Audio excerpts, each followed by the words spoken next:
Berjumpa dalam Kasih Kristus bersama saya, Pendeta Yoktan Sanam, dalam program 5 Menit bersama Tuhan dari Klasis Rote Barat Laut.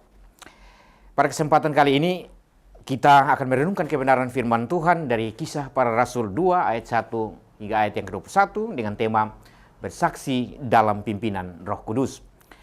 Saya memulai perenungan ini dengan cerita tentang seorang gadis kecil yang berdiri di pinggir keramaian selagi ayahnya memberikan suatu kesaksian tentang apa yang telah diperbuat Tuhan dalam hidupnya. Si ayah bersaksi bagaimana Tuhan telah menyelamatkan dia dan menarik dia dari gaya hidupnya yang lama sebagai seorang pemabuk. Pada hari itu, ada seorang sinis yang berdiri di antara kerumunan tersebut yang tidak tahan lagi mendengar segala omong kosong tentang agama tersebut. Si sinis berteriak, "Kenapa Anda tidak duduk dan diam saja, hai orang tua? Anda hanyalah pemimpi." Tak beberapa lama, orang sinis itu merasa ada tarikan di lengan jaketnya. Dia menoleh ke bawah dan ternyata itu adalah seorang gadis kecil. Gadis kecil itu menatapnya lekat-lekat dan berkata, "Tuan, itu adalah ayah saya yang Anda bicarakan. Anda mengatakan ayah saya seorang pemimpi. Biar saya ceritakan kepada Anda tentang ayah saya. Ayah saya dulu seorang pemabuk dan malam-malam pulang ke rumah dan memukuli ibu saya, menghancurkan barang-barang di dalam rumah. Ibu menangis sepanjang malam. Dan Tuan, kami tidak memiliki pakaian-pakaian bagus untuk dipakai karena ayah saya membelanjakan seluruh uangnya untuk minuman keras bersama kawan-kawannya. Kadang-kadang saya bahkan tidak memiliki sepatu untuk dikenakan ke sekolah. Tapi lihatlah sepatu dan baju ini. Ayah saya mempunyai pekerjaan yang baik sekarang." Lalu sambil menunjuk ke suatu arah, dia mengatakan, "Apakah Anda melihat seorang wanita yang sedang tersenyum di sana? Itu adalah ibu saya. Dia tidak menangis sepanjang malam lagi. Sekarang dia menyanyi dengan gembira." Kemudian gadis kecil itu berkata sekali lagi kepada si sinis itu, "Yesus telah merubah ayah saya. Roh Kudus telah memimpin ayah saya. Yesus, Roh Kudus telah merubah rumah tangga kami menjadi baik." Saudara, kesaksian hidup ayah, ibu, dan anak dalam cerita di atas kurang lebih seperti pengalaman iman Petrus dan kawan-kawannya saat mengikut Yesus. Setelah peristiwa penyaliban dan kebangkitannya, Tuhan Yesus menampakkan diri, menguatkan dan memberi daya kepada murid-murid selama 40 hari sebelum ia kemudian naik ke sorga. 10 hari kemudian pada hari raya Pentakosta, Yesus memenuhi janjinya. Roh Kudus, penolong, dicurahkan bagi para murid untuk memimpin mereka bersaksi tentang Yesus. Apa yang terjadi? Para murid yang mulanya penakut dan peragu mampu bersaksi bahwa Yesuslah Mesias, anak Allah yang menderita, mati, bangkit, dan naik ke surga. Mereka bersaksi bahwa Yesus Kristus adalah Allah yang hidup.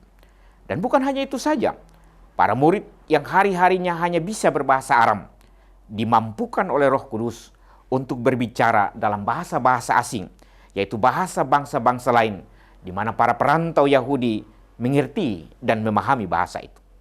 Maka orang-orang tercengang, terheran, dan bertanya, bagaimana mungkin para murid yang adalah orang-orang Galilea dapat berbicara dalam bahasa-bahasa asing itu? Bahkan muncul tuduhan bahwa murid-murid sedang mabuk anggur. Dalam konteks itu, Petrus yang sebelumnya seorang pengecut dalam pimpinan Roh Kudus justru bangkit dan berkhotbah bahwa apa yang terjadi bukanlah kemabukan akibat anggur, melainkan pekerjaan Roh Kudus. Roh Kuduslah yang bekerja dalam diri para murid, yang memampukan mereka untuk bersaksi tentang pekerjaan besar Allah dalam berbagai bahasa. Saudara yang terkasih, hari Pentakosta diperingati sebagai peristiwa turunnya Roh Kudus dan juga dimaknai sebagai hari lahirnya gereja. Roh Kudus dianugerahkan bagi gereja untuk terus menyaksikan perbuatan-perbuatan Allah dan meneruskan karya penyelamatan yang dikerjakan oleh Allah. Gemit yang juga lahir dari dan dalam pimpinan Roh Kudus merayakan bulan budaya dan bahasa sebagai momen belajar lintas budaya, sekaligus ruang untuk menyembah Tuhan dari kekayaan budaya sebagai titik tolak untuk menjangkau perbedaan bahasa dan etnis. Pentakosta memberi solusi bagi keragaman, bahwa Injil tidak dikungkung dalam suatu kelompok.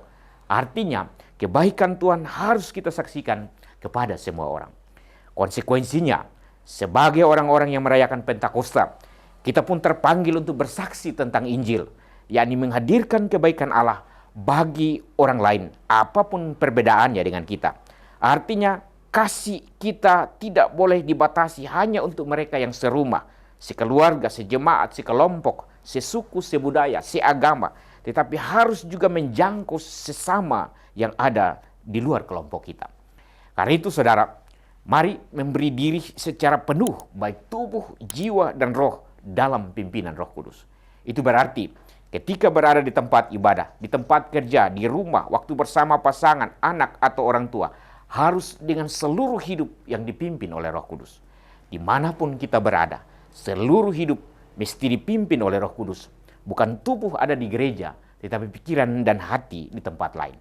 Seumpama hidup itu seperti uang kertas. Ketika berbelanja dengan uang kertas pecahan 100.000 rupiah misalnya, uangnya harus utuh.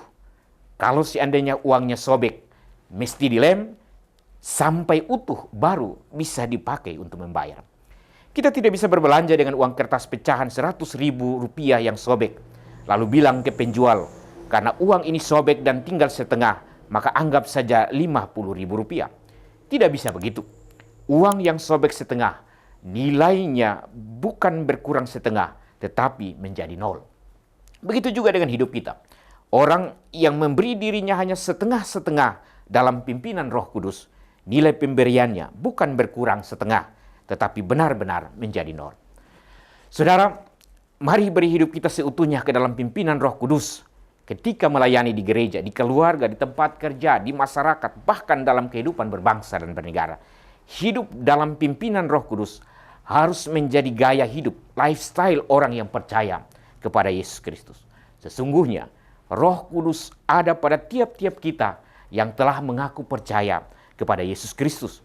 Karena itu, biarkan Roh Allah yang kudus itu memimpin kita ke jalan yang dikehendakinya, menurut kehendaknya yang tak terbatas, bukan menurut kehendak kita yang terbatas. Akhirnya, selamat merayakan keturunan Roh Kudus, selamat dipimpin Roh Kudus sampai Tuhan Yesus datang kembali.